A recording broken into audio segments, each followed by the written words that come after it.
नमस्कार। मेरा नाम अनुराग गुप्ता है और मैं विद्या निकेत स्कूल ग्वालियर का चीफ मेंटर हूँ। 2-3 दिन पहले मैंने अपना एक वीडियो पोस्ट किया था regarding schools, corona, lockdown and online classes, और मुझे बताते हुए अत्यंत हर्ष का अनुभव हो रहा है कि बहुत सारे लोगों ने उसको देखा और सराहा भी, और ना पूरे देश से बल्कि विदेशों से भी मेरे पास मैसेजेस, फ़ोन कॉल्स आए। सबके अपने अपने कंसर्न्स थे, बट मुझे जो लगा कि काफ़ी हद तक लोग मुझसे सहमत थे। कुछ लोगों को कुछ शंकाएं थीं और उन्हीं शंकाओं को दूर करने के लिए आज मैं अपना दूसरा वीडियो पोस्ट कर रहा हूं। सबसे पहली बात हम सबको ये समझनी पड़ेगी कि हमारे बच्चों के जीवन में और उनके थ्रू हमारे जीवन में विद्यालयों का एक बहुत महत्वपूर्ण योगदान है, और विद्यालय एक ऐसी संस्था है जिसको चाह के भी हम अपने बच्चों के जीवन से निकाल नहीं सकते। मैंने अपने वीडियो में कभी ये नहीं कहा कि स्कूल्स तुरंत खुलने चाहिए, अभी खुलने चाहिए, बिना सेफ माहौल के खुलने चाहिए।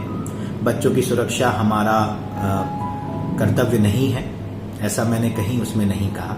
कुछ लोगों ने मुझे कहा कि आप लिख के दीजिए कि आपके स्कूल में बच्चों को कोरोना नहीं होगा। लिख के तो भगवान भी नहीं दे सकता किसी को कि क्या होने वाला है। भगवान शायद दे पाए, लेकिन इंसानों में वो ताकत नहीं है कि भविष्य में क्या होने वाला है उसको एंटिसिपेट कर पाए। अगर कर पाते तो हम पिछले 4-5 महीने से जो परेशानी झेल रहे हैं, क्या हम झेलते? तो ये तो किसी के लिए संभव नहीं है। लेकिन हाँ, संभव जो हमारे लिए है वो ये है कि मैंने कभी नहीं कहा कि स्कूल्स को तुरंत खोला जाए, असुरक्षित माहौल में खोला जाए, बच्चों की सुरक्षा से कॉम्प्रोमाइज़ किया जाए क्योंकि स्कूल खोलना है। ऐसा मैंने नहीं कहा। मैंने ये कहा था, और अगर उसमें नहीं समझ में आया किसी को तो मैं अब ये कहता हूँ कि स्कूल्स खोलने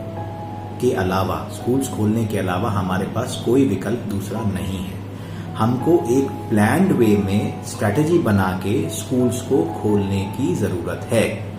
लेकिन हम यही मान लेंगे कि नहीं, स्कूल्स हमारी लास्ट प्रायोरिटी है, तो ये इस देश के साथ बहुत बड़ा धोखा हम करने जाएंगे, क्योंकि स्कूल्स के बिना बच्चों का भविष्य नहीं है, पहली बात। और जो प्राइवेट स्कूल्स हैं हिंदुस्तान के, स्कूल्स तो चाहे कैसे भी हों, चाहे प्राइवेट हो चाहे सरकारी हो, बट जो प्राइवेट स्कूल्स हैं वो हिंदुस्तान की बहुत बड़ी आबादी को, बहुत बड़ी जनसंख्या को रोजगार देते हैं। उससे बहुत सारे लोगों के घर चलते हैं, जिसका अंदाजा हम फेसबुक पे बैठ के नहीं लगा सकते। तो अगर स्कूल्स नहीं खुलेंगे तो इतने सारे लोगों का क्या होगा? कभी इसके बारे में सोचिए। मैंने कहीं अपने वीडियो में फीस की कोई बात नहीं की, लेकिन हाँ, फीस ज़रूरी है। बिना फीस के विद्यालय तो क्या, बिना पैसे के कोई भी इंस्टीट्यूशन नहीं चल सकता। तो पैसा तो ज़रूरी है, और पैसा तभी आएगा जब विद्यालय सुचारू रूप से आएंगे।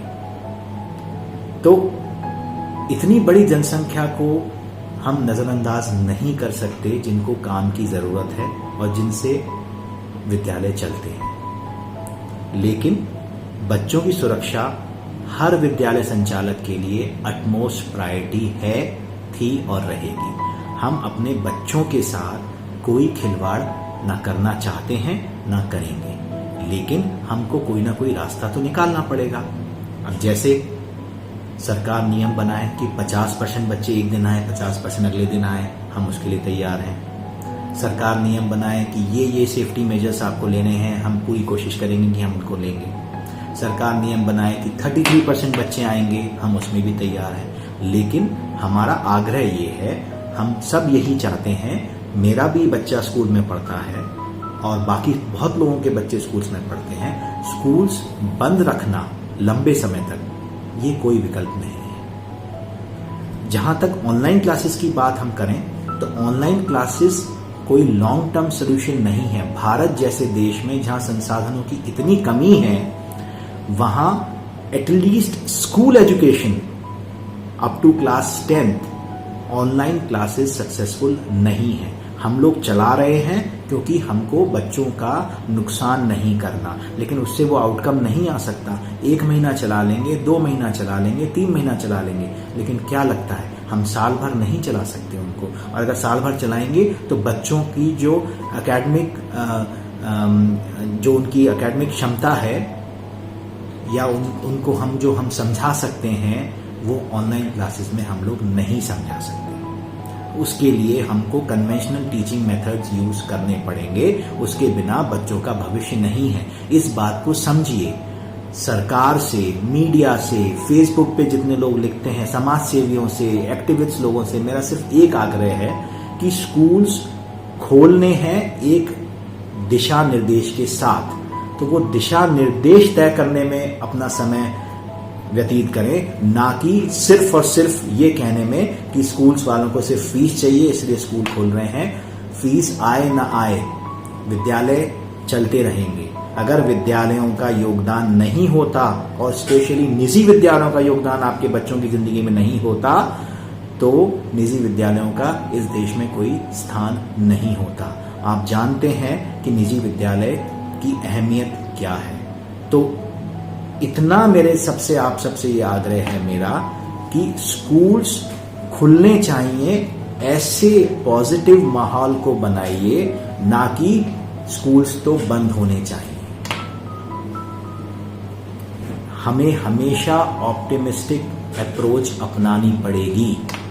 हम नेगेटिव बोल बोल के ना तो अपना भला कर रहे हैं और ना ही इस देश का भला कर रहे हैं। हर चीज में अच्छाई की उम्मीद रखना, यही तो इंसानियत है, यही तो एक इंसान का काम है।